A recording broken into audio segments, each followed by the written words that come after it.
Bang, bang. What's going on, guys? This is the main event on Talkin Hands. I'm your host, Preston, as always joined by my co-host. There it is, Mr. Danny Vats on Twitter. And we're here to break down this upcoming Saturday's main event between Michael Conlan versus Leigh Wood. But prior to that, we're going to talk about the fights over the weekend.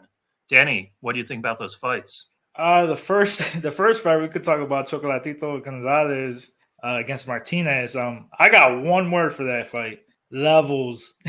Levels, man. Like I'm still surprised we got money line at minus 140, which is still crazy to me. I had my thoughts. I thought it was like a little trap or something like that, but Chocolatito just gave that boy a lesson, man.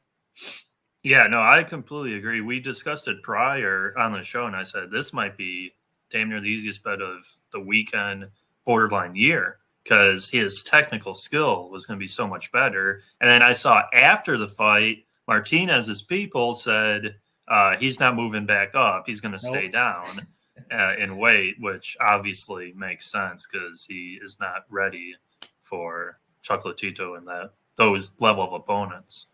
He looked good. But shout out to Martinez for stepping up a weight class and, on the big stage against like one of the best out there. I mean, I would, as if I was a fighter, I would have took that shot too, because you really don't have nothing to lose and you could just move back down like he did.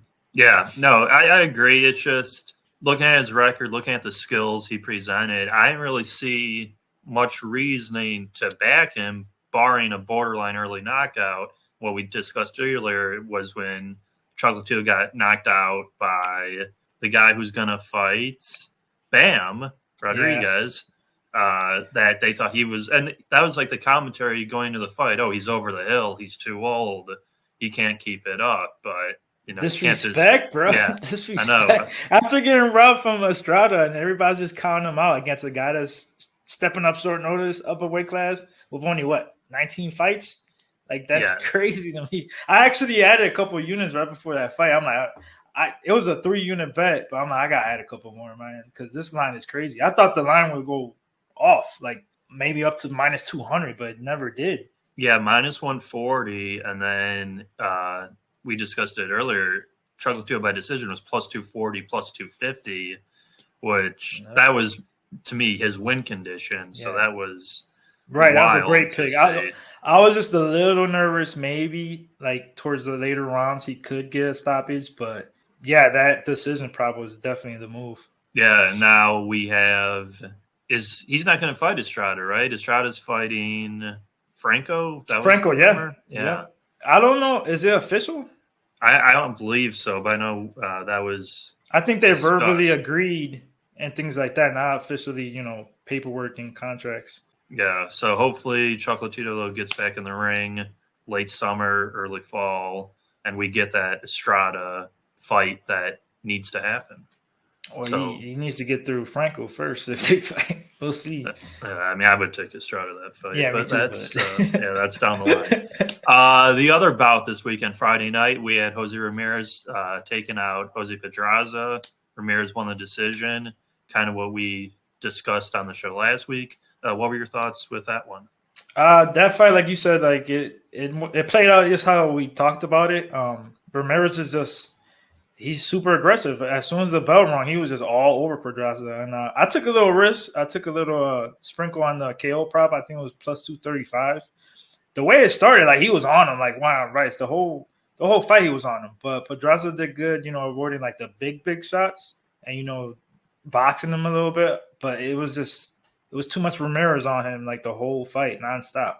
Yeah, for me, watching the fight, that was definitely like the prototypical like size matters in the ring, because it's when Pedraza's fighting the smaller guys, he's able to keep them off him, use the jab, box beautifully, and like clean up.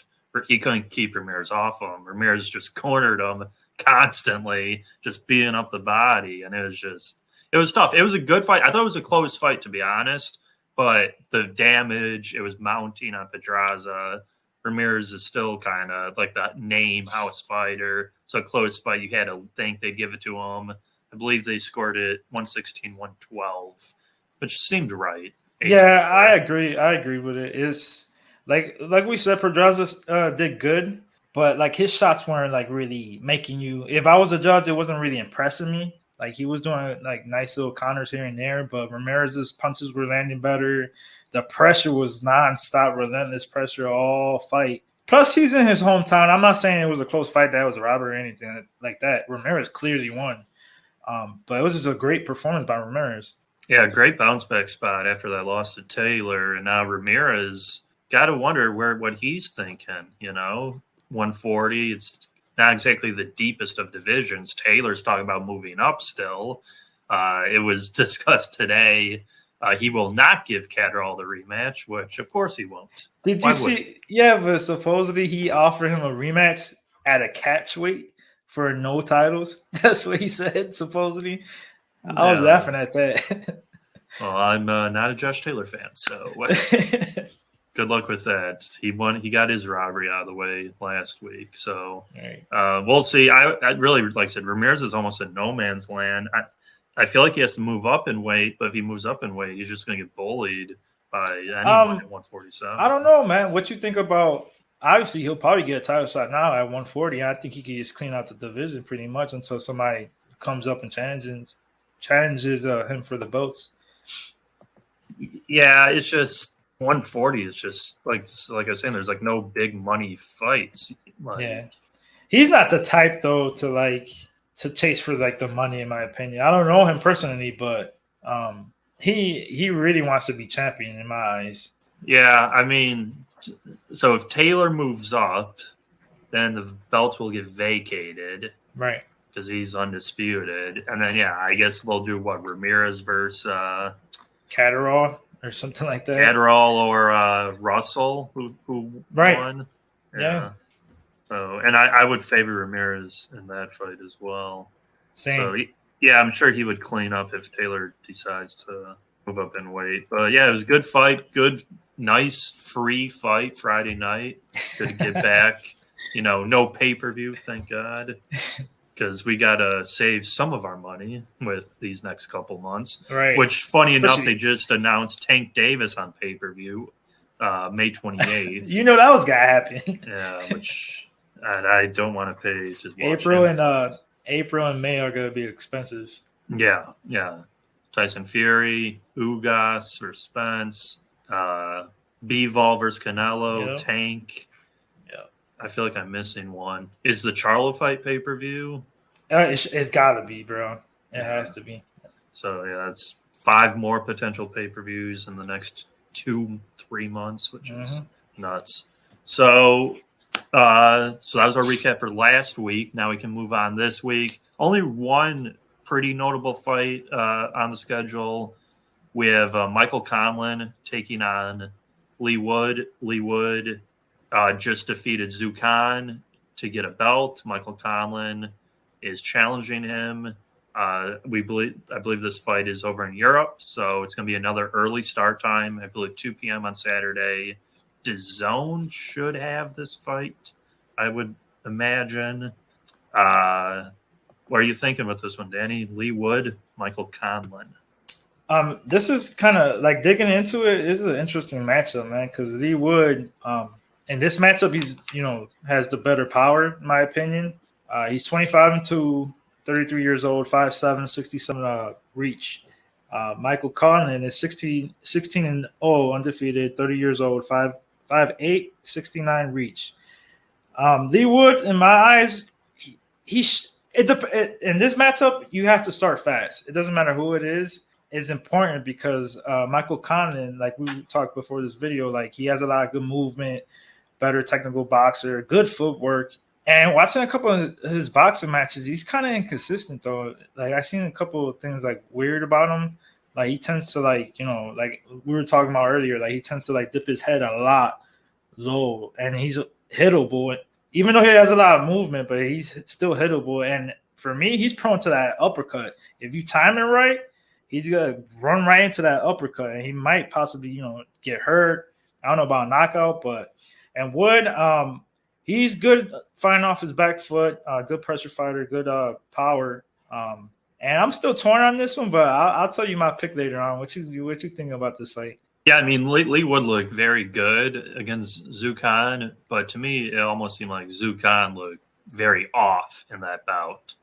He didn't really provide much resistance, kind of just shelled up a lot. Wood got his body. Wood, as you were previously saying, his uppercut was really good in that fight. And Conlan does tend to, I don't know if he thinks he's like, I want to say quicker or like smarter, but he does. He like ducks too low, hands are down too low, and he bobs a lot, like on his knees, basically. And against a sharp puncher, he's going to get caught. Like in my head, imagining that Tank Davis would take his head off, with like one huge like left uppercut, quick. Oh, that would be horrible. Yeah, like the Santa Cruz knockout. Yeah. Like, God forbid that would happen again. But I actually think it is a close line, and Wood does look better. But I think it could be more recency bias because Conlan was like he started up when like Shakur Stevenson started up, and the hope was they were going to fight. Now Stevenson's 10 took times off, past him, and Conlan's still not like in his like amateur days, but he's kind of trying to still get his footing, get that title, pick up some good wins, and then move to bigger and better things. Yeah, this is a good test for him. I think it's a debatable 50-50 fight. The odds reflect that.